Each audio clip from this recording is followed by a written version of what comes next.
आपने शायद ये बातें कई बार सुनी होंगी। Think big, think out of the box, do more and be more.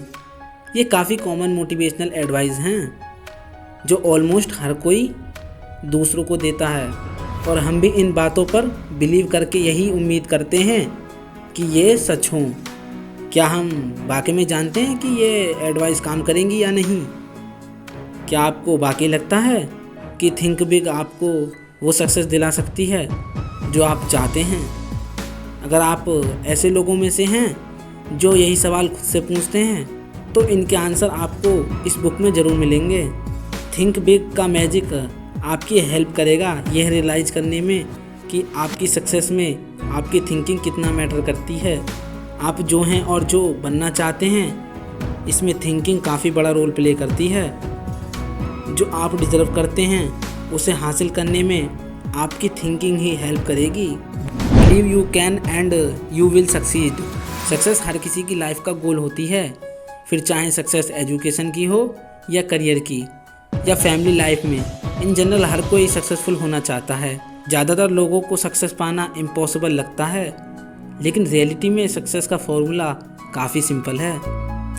बस खुद पर बिलीव करना स्टार्ट कर दो कि आप कर सकते हो, और जब आप बिलीव करने लगोगे कि आप कुछ कर सकते हो, तब आप वाकई में करोगे। और एक बार जब आपने करने की ठान ली, तो किसी चीज़ को कैसे करना है आपको खुद समझ में आ जाएगा। आइए इसे एक एग्जाम्पल से समझते हैं। एक आदमी अपनी टाई एंड डाई की कंपनी में काम कर रहा था। इस काम से वह ठीक ठाक पैसे कमा लेता था, लेकिन वो संतुष्ट नहीं था। अपनी वाइफ और 2 बच्चों के साथ एक छोटे से घर में रहता था। उसके पास इतना पैसा नहीं था कि वह एक बड़ा घर ले सके या अपनी बाकी ज़रूरतों को पूरा कर सके।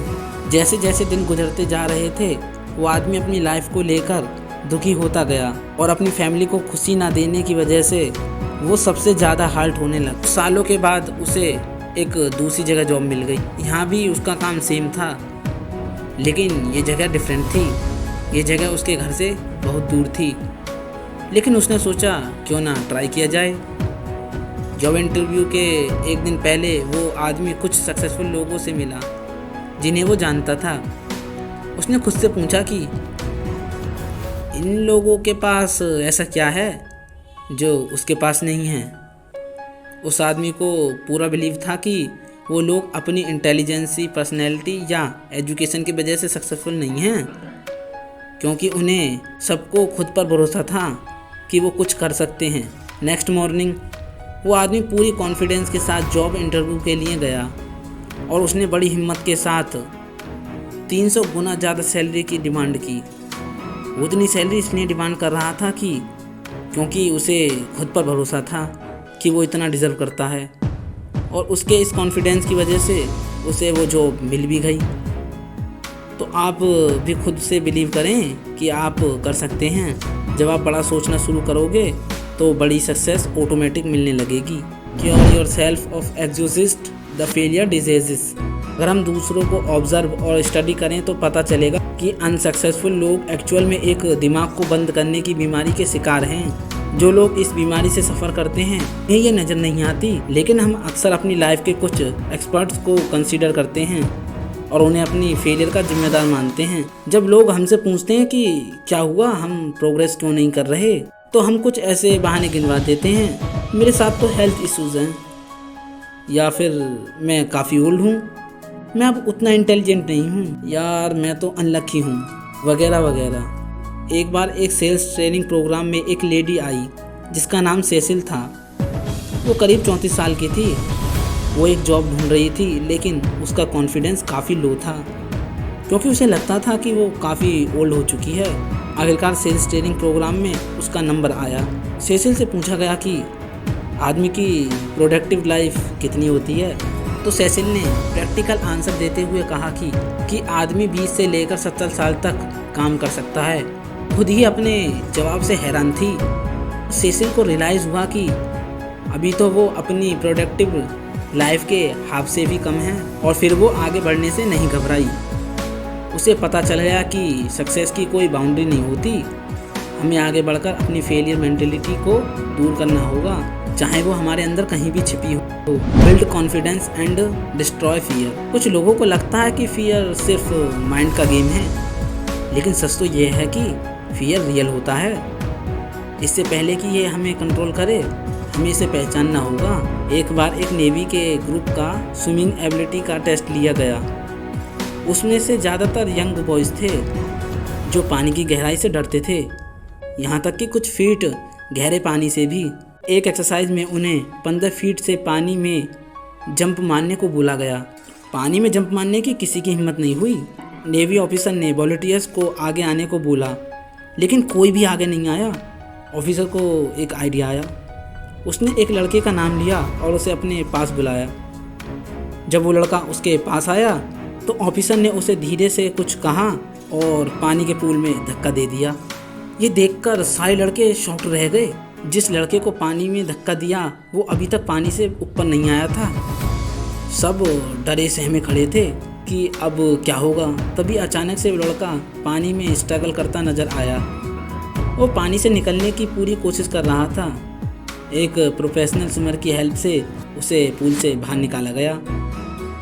जब ऑफिसर ने उससे पूछा कि क्या वो ट्रेनिंग कंटिन्यू करना चाहेगा, तो उस लड़के ने बड़े कॉन्फिडेंस के साथ हाँ बोला। और उसने ये भी बोला कि वो फिर से पानी में जंप करने के लिए रेडी है, ताकि वो अपना डर दूर कर सके और स्विमिंग सीख सके। तो देखा आपने, एक्शन ही फियर का इलाज है। फियर ही हमें बिलीव करने से रोकता है कि हम कुछ कर सकते हैं। ये हमें पॉसिबिलिटी की तरफ बढ़ाने से मना करता है। पॉजिटिव थॉट के थ्रू आप अपने कॉन्फिडेंस को बिल्ड करके फियर को अपने माइंड से रिमूव कर सकते हैं। चीज़ों को ब्राइट साइड से देखने की कोशिश करो और अपनी प्रॉब्लम को करेज के साथ फेस करो। जब हम होप करेंगे और एक्चुअल में कोई एक्शन लेंगे तो आपके अंदर का डर ऑटोमेटिक दूर हो जाएगा। How to think big.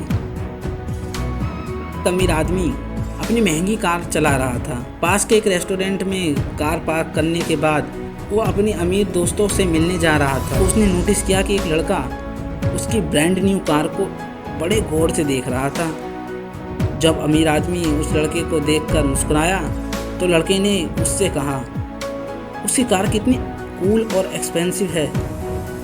उस अमीर आदमी ने ओवर कॉन्फिडेंस के साथ बोला, ये इतनी भी एक्सपेंसिव नहीं है, ये तो उसके ब्रदर ने गिफ्ट की थी। उस अमीर आदमी की बात सुनकर लड़का चुप रहा। अमीर आदमी ने उससे पूछा कि क्या वो भी इस एक्सपेंसिव कार को लेने का ड्रीम देख रहा है। लेकिन उस लड़के का जवाब सुनकर वो आदमी हैरान रह गया। उस लड़के ने कहा कि मैं ये सोच रहा हूँ कि मैं आपके भाई की तरह अमीर कैसे बन सकता हूँ। अगर हम चीज़ों को ऐसे देखें जैसे वो हो सकती हैं, ना कि जैसे वो अभी हैं, तो हम उनमें एक ग्रेट वैल्यू ऐड कर सकते हैं। Manage your environment, go first class. ऐसे सेव करने के चक्कर में एक आदमी 4 महीने तक एक चीप रेस्टोरेंट में खाना खाया। उस जगह में ज़रा भी सफाई नहीं थी, खाना भी बकवास था और सर्विस का तो बुरा ही हाल था। लेकिन पैसे बचाने के लिए वो आदमी बगैर कंप्लेंट किए चुपचाप खा लेता था। एक दिन उसके फ्रेंड ने उसे टाउन के सबसे बढ़िया रेस्टोरेंट में लंच के लिए बुलाया। वहाँ पर उसके दोस्त ने बिजनेसमैन का लंच ऑर्डर किया, तो उसने भी सेम ऑर्डर किया। उसके बाद जो हुआ उसे देखकर वो आदमी हैरान रह गया। उसके सामने बढ़िया खाना परोसा गया, सर्विस भी एकदम फर्स्ट क्लास थी, बढ़िया एनवायरनमेंट था। सबसे बड़ी बात तो यह थी कि यहाँ का प्राइस उससे बस थोड़ा ही ज़्यादा था जितना वो उस चीप रेस्टोरेंट में पिछले 4 महीने से पे कर रहा था। उस आदमी को बड़ा लेसन मिल गया था। फर्स्ट क्लास बनने के लिए पहले आपको फर्स्ट क्लास की तरह बिहेव करना पड़ेगा। हमें लाइफ में खुद को एंजॉय करने से रोकना नहीं चाहिए।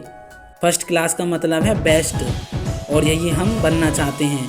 के बारे में यही सोचो कि आप फर्स्ट क्लास डिज़र्व करते हो। First class service, first class job, first class salary और first class life. Small thinking वाले लोगों को अपने रास्ते की रुकावट मत बनने दो। ऐसे लोगों के साथ रहो जो पॉजिटिव हैं। How to turn defeat into victory. एक एक्सीडेंट में मिस्टर बैरीमोर का हिप फ्रैक्चर हुआ, जो कभी ठीक नहीं हुआ। बाद में उनकी अर्थराइटिस की बीमारी ने उनकी कंडीशन और भी ख़राब कर दी थी। लेकिन इस सब के बावजूद मिस्टर बैरीमोर कभी भी रुके नहीं। उन्हें जो भी पसंद था वो करते गए। वो व्हील चेयर पर बैठकर एक्टिंग करते थे। 10 साल तक बैरीमोर ने कई मूवी में सक्सेसफुल रोल प्ले किया था और उन्हें बेस्ट एक्टर का अवार्ड भी मिल चुका है। उन्हें अपनी लाइफ में कभी भी स्टे बैक को कभी अपने रास्ते में नहीं आने दिया और आगे बढ़ गए और सक्सेस हासिल करते गए। सबकी लाइफ में डिफीट एक चैलेंज फेस होता है। हालांकि डिफीट से ऊपर उठना इजी नहीं होता, लेकिन इससे ओवरकम करने का एक ही तरीका है कि इसे फेस किया जाए और रियलाइज़ करो कि तुम एक्चुअल में कभी हारे ही नहीं हो। बस एक स्टेट ऑफ माइंड है। इसलिए डिफीट की हर स्टोरी से कुछ ना कुछ लर्न करो। चीज़ों को पॉजिटिव लाइट में देखने के लिए खुद को ट्रेन करो और डिस्करेजमेंट की फीलिंग को डिस्ट्रॉय करो। आप काफ़ी कुछ सीख सकते हो जब आप ये रियलाइज़ करोगे कि डिफीट असल में कोई अच्छी स्टेज नहीं है। इसलिए इस स्टेज से बाहर निकलने की कोशिश करें। Use goal to help you grow. Goal एक पर्पज होता है और एक डिज़ायर भी होता है जिससे हमें सक्सेस अचीव होती है। जहां आप कुछ भी अचीव करना चाहते हैं तो गोल सेट करते रहो। गोल सेट करना बहुत इम्पोर्टेंट है क्योंकि ये हमें कुछ करने का पर्पज और मोटिवेशन देता है। मिसेस डी का बेटा जब 2 साल का था तब उन्हें कैंसर हो गया था। उसके हस्बैंड की भी बस 3 महीने पहले ही डेथ हुई थी। फिजिशियन ने उन्हें कहा कि आपके पास बहुत कम समय है, लेकिन मिसेस डी ने हार नहीं मानी। वो डिटरमाइंड थी कि वो अपने हस्बैंड की छोटी सी स्टोर को चलाकर अपने बेटे को कॉलेज भेजेंगी। उन्हें कई सारे ऑपरेशन करवाने पड़े और हर टाइम डॉक्टर यही बोलता कि उनके पास अब कुछ ही मंथ बचे हैं। उनका कैंसर कभी पूरी तरीके से ठीक नहीं हुआ, लेकिन वो कुछ मंथ इतने लंबे खिंचे कि इस तरह 20 वर्ष गुजर गए। मिसेस डी ने अपने बेटे को कॉलेज ग्रेजुएट होते हुए देखा, लेकिन उसके 6 हफ्ते बाद ही उनकी डेथ हो गई। अपने बेटे के साथ रहने के उनके गोल ने उन्हें इतनी स्ट्रेंथ दी कि वो इतना दर्द सहन कर पाईं और अपनी होपलेस कंडीशन के बावजूद अपने बेटे के कॉलेज भेजने के ड्रीम को पूरा किया।